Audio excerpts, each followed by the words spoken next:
Hello students. तो आज start करेंगे मिसलेनियस 6 से। हमारा 6.1 और 6.2 एक्सरसाइज कंप्लीट हो चुका है, इसे ध्यान देंगे। ये जस्ट प्रैक्टिस के लिए मतलब रिवीजन है 6.1 6.2 की। Find the vector equation of line passing through the point having position vector 3i + 4j - 7 की। सबको पता है इक्वेशन जहां से पास होती है उसे ए वेक्टर बोलते हैं, मतलब कहीं ना कहीं ये ए वेक्टर जो है उसके है। तो मैं बोलूंगा let a vector equal to 3i + 4j - 7 के एंड पैरेलल टू बोल रहा है 6a - j + k। जिसके पैरेलल रहता है उसको बी वेक्टर कहते हैं, मतलब बोलूंगा B vector equal to 6i - j + k vector. फिर मैं लिखूंगा vector equation of line passing through A vector and parallel to B vector is. Vector equation of line passing through A vector, कहां से pass हो रही है ए vector, and parallel to B vector is क्या रहता है are vector equal to A vector plus lambda times B vector. अब मैं यहां वैल्यू पुट करूंगा तो आएगा are vector equals to A vector. A vector की वैल्यू है 3i + 4j - 7k plus lambda times B vector की वैल्यू पुट करूंगा तो क्या दिया है 6i - j + k। ये आपका आंसर है। देख लेंगे इसे एक बार।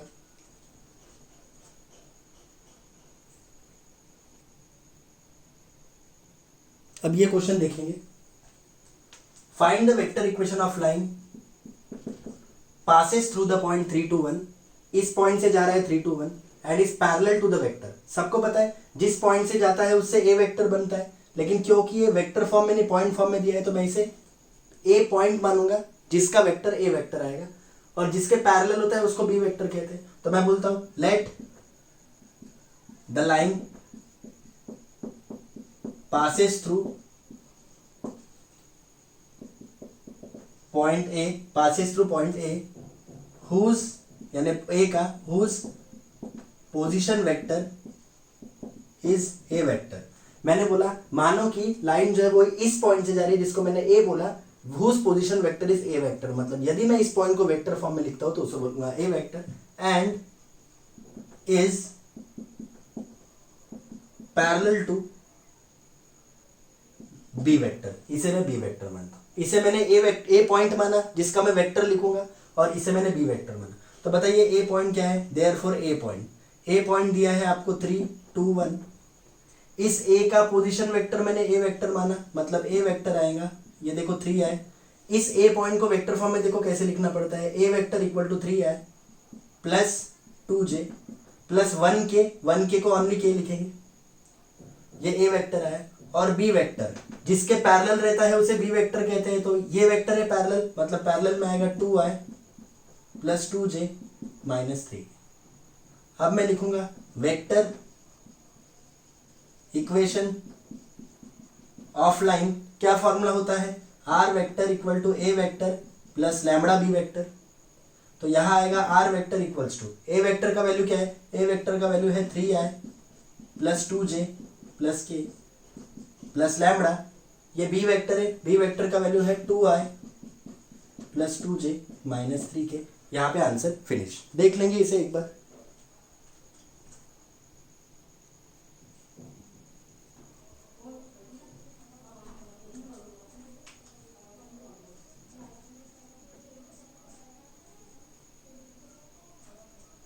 ध्यान दो यहाँ पे find the Cartesian equation of line. आपको बोल रहा है find the Cartesian equation of line निकालना है which passes through point this and parallel to this.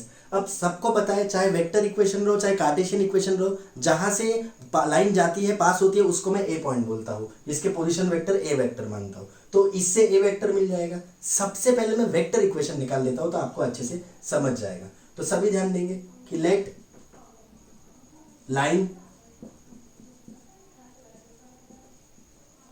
passes through point A whose position vector is A vector। तो यहां पे A के कोऑर्डिनेट क्या आएंगे -2 4 -5, जिसे कहते हैं हम x1 y1 z1।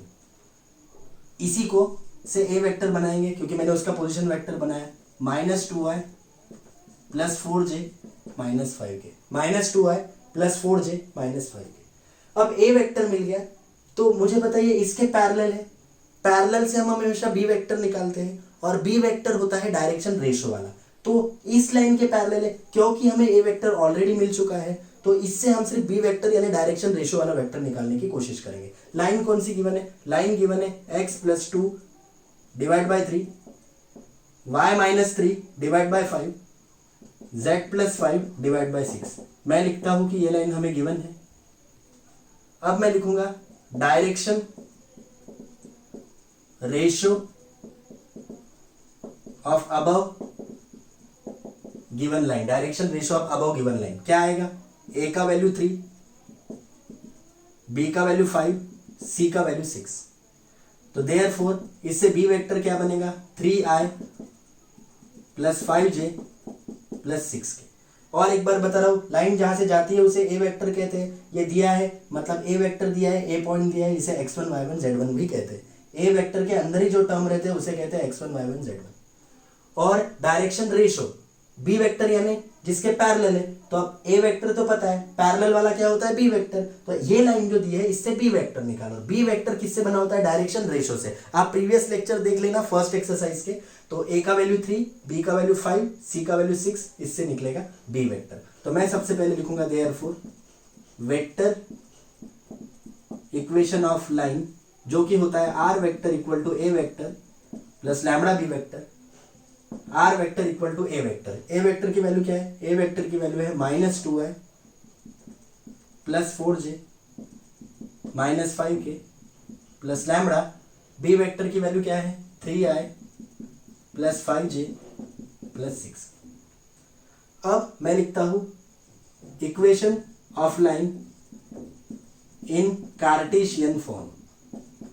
Cartesian form में क्या इक्वेशन रहता है? x - x1 upon a, y - y1 upon b, z - z1 upon c।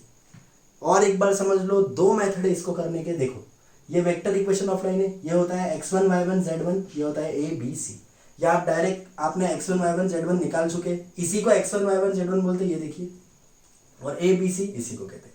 तो ये देखिए x - x1 की वैल्यू -2 है, ये यहाँ -2 लिखूंगा, अपॉन में a, वो बाद में लिखेंगे, y - y1, y1 की वैल्यू 4 है, z - z1, z1 की वैल्यू -5 है, ये माइनस अलग, z1 का वैल्यू -4, a का वैल्यू 3, ये दिख भी रहा है यहाँ पे भी, b का वैल्यू 5, ये यहाँ पे भी 5, c का वैल्यू 6। तो ये आएगा x + 2 minus into minus +2 upon 3, y - 4 upon 5 और z + 5 अपॉन 6। यहाँ पे आंसर फिनिश। देख लेंगे इसे। अब थोड़ा इस क्वेश्चन की तरफ बढ़ते हैं। Obtain the vector equation of line. ये क्या दिया है? कार्टेशियन इक्वेशन ऑफ लाइन दिया है। अब ये एक ही कार्टेशियन इक्वेशन ऑफ लाइन दिया है और इससे वेक्टर इक्वेशन ऑफ लाइन निकालना है। तो मैं सिंपल बताता हूं, compare given equation with x - x1 upon a, y - y1 upon b, z - z1 upon c। क्योंकि कार्टेशियन इक्वेशन इसे ही तो कहते हैं। तो यहां से x1 y1 z1 आ जाएगा। और जैसे कि मैं आपको बताते आया हूं, x1 y1 z1 जो भी आपको इक्वेशन दिए रहते हैं उसका उल्टा लिखना पड़ता है। मतलब +5 का मैं -5 लिखूंगा, +4 का -4 लिखूंगा, +5 का -5 लिखूंगा, +5 का -5, +4 का -4, +5 का -5। सेम a b और c लिखूंगा। a का वैल्यू 3, b का वैल्यू 5, c का वैल्यू 6। यहां नोट करेंगे, यह आया -5 -4 -5, a का वैल्यू 3 है, b का वैल्यू 5 है, c का वैल्यू क्या है? 6 है। तो अब मैं लिखूंगा, इससे आपको समझ जाएगा a वेक्टर क्या और b वेक्टर क्या। सबको पता है x1 y1 z1 से मिलके a वेक्टर बनता है, मतलब आएगा -5i -4j -5k। a b c in direction ratio से b वेक्टर बनता है, मतलब आएगा 3i + 5j + 6k। तो मैं लिखूंगा vector equation of line passes through a vector and parallel to b vector is r vector equals to a vector plus lambda b vector। तो यहाँ आएगा r vector equal to a vector की value बताओ क्या है, वो है -5 है, -4j -5k plus lambda. b vector की वैल्यू बताइए क्या है, इसे मैं b लिख देता हूँ। b वेक्टर की value 3i plus 5j plus 6k। यहाँ पे आंसर फिनिश। तो देख लेंगे इसे। सबसे पहले मैंने स्टैंडर्ड इक्वेशन से कंपेयर किया इसे x minus x1 upon A, y minus y1 upon B, z minus z1 upon C. उसके बाद मैंने बोला कि x1 y1 z1 की वैल्यू हमेशा उल्टी लिखनी पड़ती है, +5 का -5, +4 का -4, +5 का -5।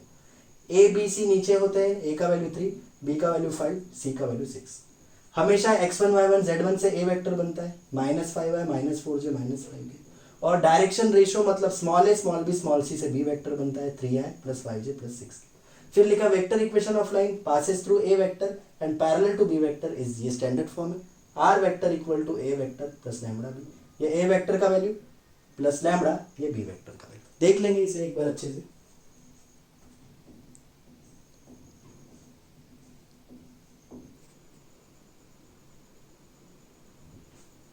अब क्वेश्चन नंबर 5 देखते हैं।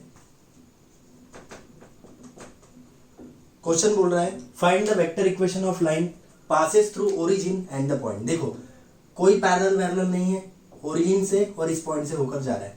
तो सबको पता है लेट ओ इज ओरिजिन, तो ओ आएगा 0 0 0।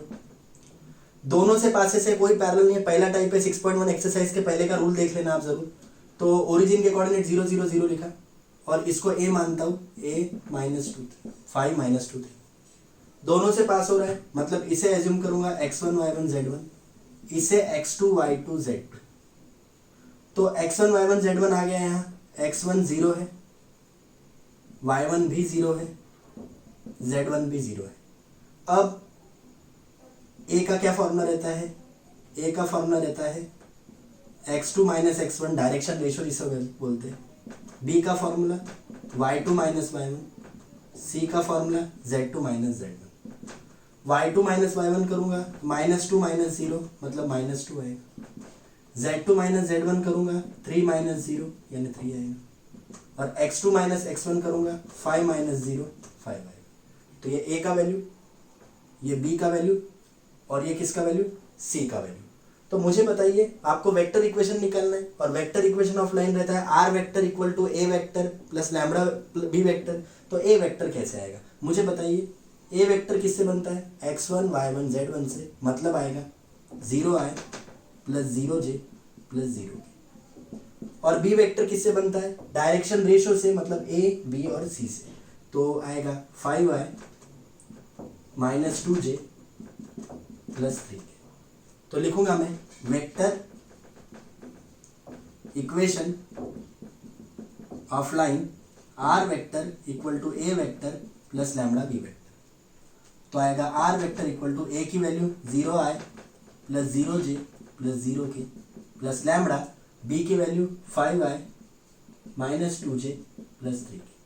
तो आएगा आर वेक्टर इक्वल टू, इस जीरो का कोई मीनिंग नहीं होता तो बचेगा lambda 5i -2j plus 3k। Answer finish. अब यहां ध्यान देंगे फाइंड द कार्टेशियन इक्वेशन। अब इस बार कार्टेशियन इक्वेशन बोल रहा है passes through this point and this point. तो 3 -2 5 है और 3 -2 6 है। तो मैं बोलूंगा let line passes through a, इसे ए मानता हूं, 3 -2 -5, इसे b एज्यूम करूंगा, b के कोऑर्डिनेट है 3 -2 6। तो इसको x1 y1 z1 मानते हैं क्योंकि पासेस थ्रू वाला टाइप है, कोई पैरेलल नहीं है। तो x1 का वैल्यू 3, y1 का वैल्यू -2, z1 का वैल्यू -5। उसके बाद इसे x2 y2 z2 मानते हैं और a का फॉर्मूला रहता है x2 x1, b का फॉर्मूला रहता है y2 y1, c का फॉर्मूला रहता है z2 z1। x2 x1 करेंगे 3 माइनस 3 मतलब 0। y2 माइनस y1 करेंगे, y2 माइनस y1 तो y2 की वैल्यू -2 है, माइनस y1 की वैल्यू भी -2 है, तो आएगा -2 + 2 मतलब 0, b का वैल्यू 0 आएगा। उसके बाद c z2 माइनस z1 करोगे, z2 का वैल्यू 6 है, माइनस z1 का वैल्यू -5 है, 6 + 5 11 है। तो देखो x1 y1 z1 भी आ गया, a b और क्या है 11। तो मैं लिखूंगा कार्टेशियन इक्वेशन ऑफ लाइन जो होगा x minus x1 upon a, y minus y1 upon b, z minus z1 upon c। अब यहां देखेंगे तो क्या आएगा, x माइनस x1 का वैल्यू 3 है अपॉन a का वैल्यू 0, y माइनस y1 का वैल्यू -2 है, b का वैल्यू 0, z माइनस z1 का वैल्यू -5 है, c का वैल्यू 11। तो ये आएगा x minus 3 upon 0, y plus 2 upon 0, z plus 5 upon 11। यहाँ पे आपका आंसर फिनिश। ये भी सेम क्वेश्चन है या ए बी दिया है, मुझे बताइए कार्टेशियन इक्वेशन निकालना है। क्वेश्चन देखेंगे एक बार, find the Cartesian equation of line passing through, दोनों पासिंग थ्रू।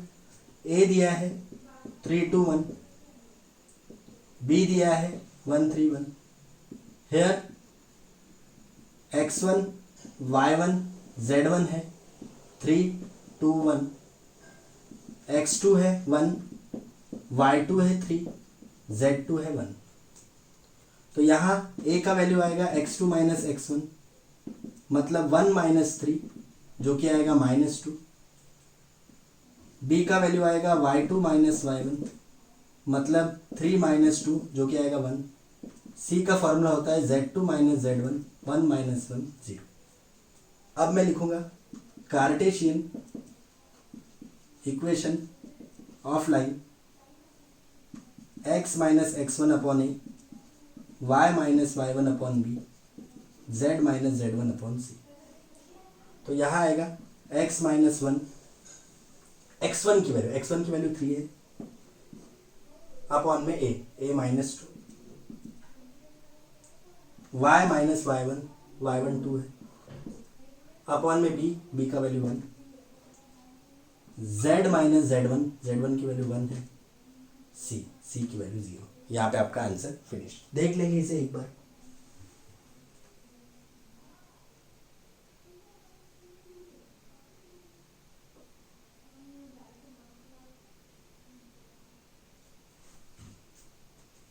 अब एक बात ध्यान देना, कभी कभी इसको ऐसा भी लिख सकते हैं x minus 3 upon -2, y minus 2 upon 1।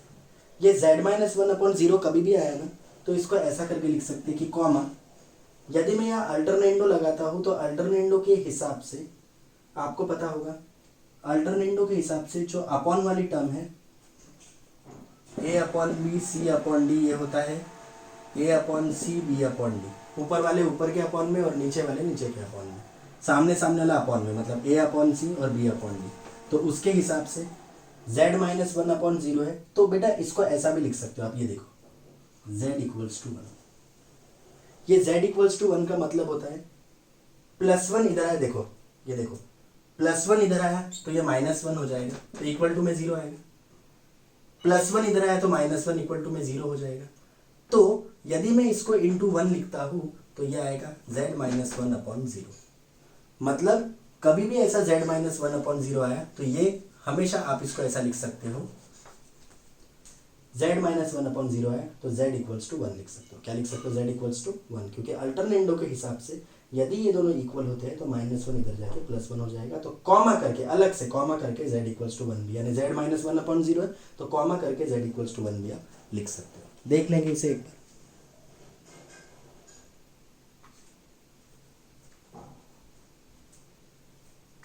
z minus 1 upon 0 को z इक्वल्स टू 1 लिख सकते हैं।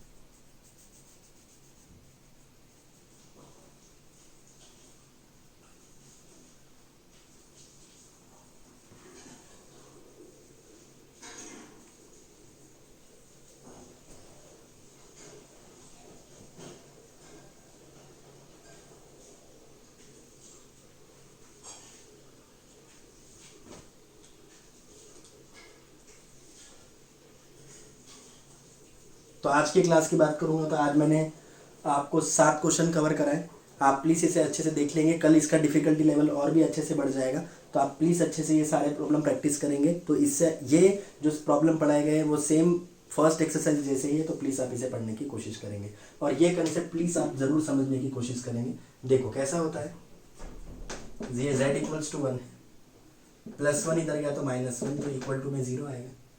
अपॉन में कुछ नहीं आने 1, अपॉन में कुछ नहीं आने 1। अल्टरनेटिव करते हो तो ये टर्म ऊपर वाली अपॉन में आती है तो z - 1/0। तो कहीं ना कहीं z - 1/0 इसको अलग से लिख सकते हो। ये देखो z - 1/0 तब आया जब आपने इसको सॉल्व किया, +1 को इधर लेके गए तो -1 अपॉन में 1 तो यहाँ 0 आया था। तो ये देखो ऊपर वाला अपॉन में, मतलब ऊपर वाला अपॉन में रहा, ये दिख रहा है। तो z - 1/0 आया तो ये इसकी जगह आप z = 1 भी लिख सकते हैं। Thank you.